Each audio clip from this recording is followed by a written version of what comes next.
بالاسم والعدوان، یہ انتظار میں سے گناہ کا موقع ملے اور جلدی جھپٹ جا کے گناہ کرے. بعض لوگ نیک اس لیے کہ گناہ کا موقع نہیں ملا، کہ نہیں، جس سے اللہ نے روکا ہے یہ اس سے رک جاتے ہیں، کبھی بھی اس چیز میں آگے نہیں بڑھتے جس میں اللہ نے روکا ہوا ہے. یہی صفت جناب سلمان کی نا، یہی صفت جناب قمبر کی نا، کہ یسارعون فی الخیرات، ہمارے چاہنے والے اسی تکودو میں ہوتے ہیں کہ مجھے کوئی ثواب کی محفل ملے، مجھے کوئی نیکی کی محفل ملے. قم المقدسہ میں ایک بوڑھا شخص رہتا تھا، اس کا چائے خانہ تھا، چائے بیچتا تھا بیچارہ، لیکن اس کی عادت تھی کہ ہر شب بدھ جم کران جاتا تھا، مس نہیں کرتا تھا. اب ظاہر ہے زیادہ سے زیادہ چائے رات کو پی جاتی تھی، یہ تالا لگا کے دکان بند کر کے چلا جاتا تھا. تو لوگوں نے کہا بھائی جمعے کو بھی جاتے ہو، شب بدھ بھی جاتے ہو، کیا معاملہ ہے؟ صرف جمعے کو جاؤ، یہ شب بدھ کیوں جا رہے ہو؟ اس نے کہا نہیں، مر جاؤں گا لیکن امام زمانہ کی مسجد میں شب بدھ ضرور جاتا ہوں کہ کہیں مجھے امام زمانہ کی زیارت ہو جائے. انہوں نے اسے تھوڑی سی دھمکی دی مذاقن کہ بوڑھے، اب اگر ہم نے تمہاری دکان بند دیکھی تو ہم تالا لگا دیں گے اور ہمیشہ کے لیے بند کر دیں گے. اس نے کہا تمہاری مرضی، تالا لگانا ہے تو لگاؤ.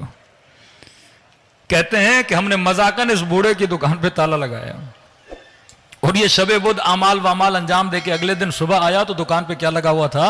تالا لگا ہوا تھا. اس نے کیا کیا؟ مارکیٹ گیا، اس سے بڑا تالا لیا اس نے، اور اس نے وہ بھی لگا دیا. کہا کہ تم یہ سمجھتے ہو کہ دکان بند کرو گے میں امام زمانہ کو چھوڑوں گا؟ نہیں، تم بڑے سے بڑا تالا بھی لگاؤ لیکن میں حجت خدا کو چھوڑنے کے لیے تیار نہیں ہوں. یسارعون فی الخیرات، شب جمعہ آئے انتظار میں بیٹھتے ہیں، دعائے ندبہ کا انتظار کرتے ہیں، دعائے کمیل کا انتظار کرتے ہیں، کربلا جانے کا انتظار کرتے ہیں، مجلس میں آنے کا انتظار. یسارعون فی الخیرات، زیادہ سے زیادہ خیر کے کاموں میں جاتے ہیں اور خود کو ان جگہوں سے روکتے ہیں. آج سب سے بڑا گمراہی کا سبب غلط دوستیاں ہیں.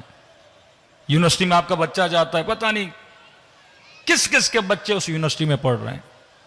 یہ تمیز سکھاؤ اپنی بچی اور بچے کو کہ بیٹا کس سے دوستی کرنی ہے. فلاں کا برتھ ڈے ہم اس کے گھر جا رہے ہیں، فلاں کی پارٹیاں فلاں دوست کے پاس جا رہے ہیں، پتہ نہیں یہ کن سے دوستیاں کر رہا ہے. اتنے مضبوط نہیں ہم اس زمانے میں کہ یہ غلط محفلوں میں جائے گا بچہ بچ جائے گا، غلط دوستیوں میں جائے گا یا بچ جائے گا. قطعاً راہ کو سیدھا رکھا کرو کہ میرے لال غلط جگہوں پہ جاؤ گے. اب دوست سے محبت ہوگی، دوست سے محبت ہوگی تو اس کا عیب پھر نظر نہیں آتا، پھر اس کی برائی نظر نہیں آتی. یونیورسٹی کی حد تک سلام دعا ہو، لیکن اگر یہ دیکھو کہ اگر اس کے اندر بری عادتیں ہیں، یا تو بندہ اتنا مضبوط ہو جناب ابراہیم کی طرح کہ ان کی عادتوں کو چھڑوا دے، یا بندہ اس سے کنارہ کشی کر دے.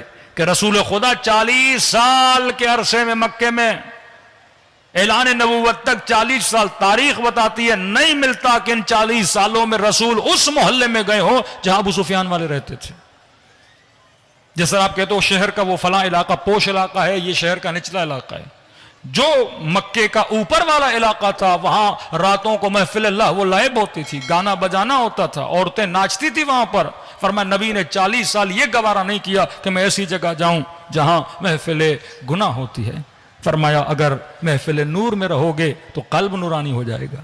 کیوں ان 10 دنوں میں امام حسین کی مجلس میں آتے ہو وجود نورانی بن جاتا ہے؟